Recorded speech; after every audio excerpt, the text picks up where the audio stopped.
If you don't like reading legal texts, you're not alone. Many people find them dense and difficult to understand. But if you still want to save the planet and make a difference, then stick around. We're here to break it down for you in a way that's easy to digest.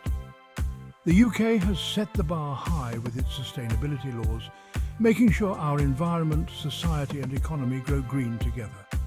These laws are designed to create a harmonious balance between development and conservation, ensuring that future generations inherit a planet that is not only livable, but thriving. First up, we have the Environment Act 2021. This comprehensive piece of legislation is a cornerstone in the UK's environmental policy. This law sets strict targets for air quality, biodiversity, water resources and waste reduction. It's not just about setting goals, it's about creating actionable plans to achieve them. For instance, the Act mandates regular monitoring and reporting to ensure compliance. Plus, it created the Office for Environmental Protection to keep everything in check. This independent body has the authority to enforce environmental laws and hold public authorities accountable. Next, the Climate Change Act 2008 aims for zero greenhouse gas emissions by 2050. This ambitious target is crucial for mitigating the impacts of climate change. It's all about carbon budgeting and reporting. The Act requires the government to set legally binding carbon budgets, which cap the amount of greenhouse gases the UK can emit over a 5-year period. This ensures a steady and measurable reduction in emissions. For businesses, the Environmental Permitting Regulations 2016 ensure they get permits before doing anything that could harm nature. This includes activities like waste management, water discharge and industrial emissions. The goal is to minimize environmental damage while allowing economic activities to continue. Then we have the Energy Act 2013, which promotes low-carbon electricity generation through incentives. This act supports the development of renewable energy sources like wind, solar and hydroelectric power, making it easier and more profitable for companies to invest in green energy. And don't forget Part L of the Building Regulations 2010, pushing for energy-efficient buildings. These regulations set standards for the energy performance of new and existing buildings, ensuring they use less energy for heating, lighting and cooling.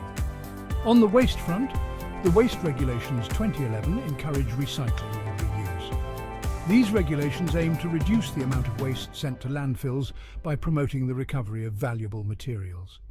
They also set targets for recycling rates and require businesses to separate recyclable waste from general waste.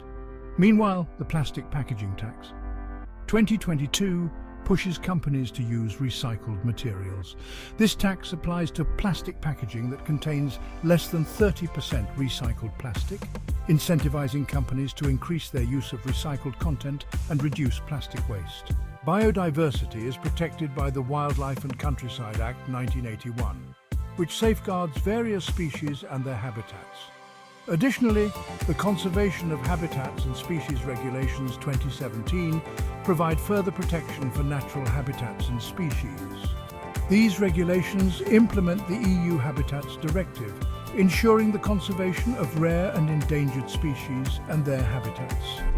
These laws safeguard our natural habitats and species, ensuring that our rich biodiversity is preserved for future generations.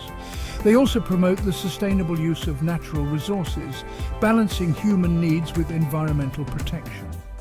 When it comes to corporate responsibility, the Companies Act 2006 requires companies to report on their environmental and social impacts. This includes disclosing information on greenhouse gas emissions, energy use, and social responsibility initiatives. The Modern Slavery Act 2015 also plays a role, ensuring companies take steps to prevent modern slavery in their supply chains and report on their efforts. This act highlights the importance of ethical business practices and social responsibility. Financial sustainability is backed by the Green Finance Strategy 2019, which aims to align private sector financial flows with clean, sustainable and resilient growth. Additionally, mandatory climate disclosures under the TCFD, Task Force on Climate-Related Financial Disclosures, require companies to report on their climate-related risks and opportunities. This transparency helps investors make informed decisions and encourages companies to adopt more sustainable practices. On the transport side, the Road to Zero strategy. 2018 aims for zero-emission vehicles by 2030.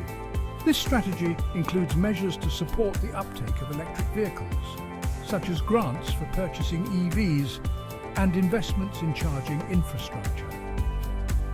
The Air Quality Standards Regulations. 2010 set pollution limits to protect our health. These regulations establish limits for various pollutants, including nitrogen dioxide and particulate matter, and require regular monitoring and reporting to ensure compliance. Lastly, the Public Services Social Value Act 2012 requires public authorities to consider the environmental, social and economic benefits of their procurement decisions. The Local Government Act 2000 empowers local authorities to promote the environmental well-being of their communities. This includes initiatives to improve air quality, reduce waste and enhance green spaces. So there you have it. The UK's sustainability laws cover a wide range of areas, from air quality and waste management to corporate responsibility and green finance. These laws are paving the way for a greener, cleaner future.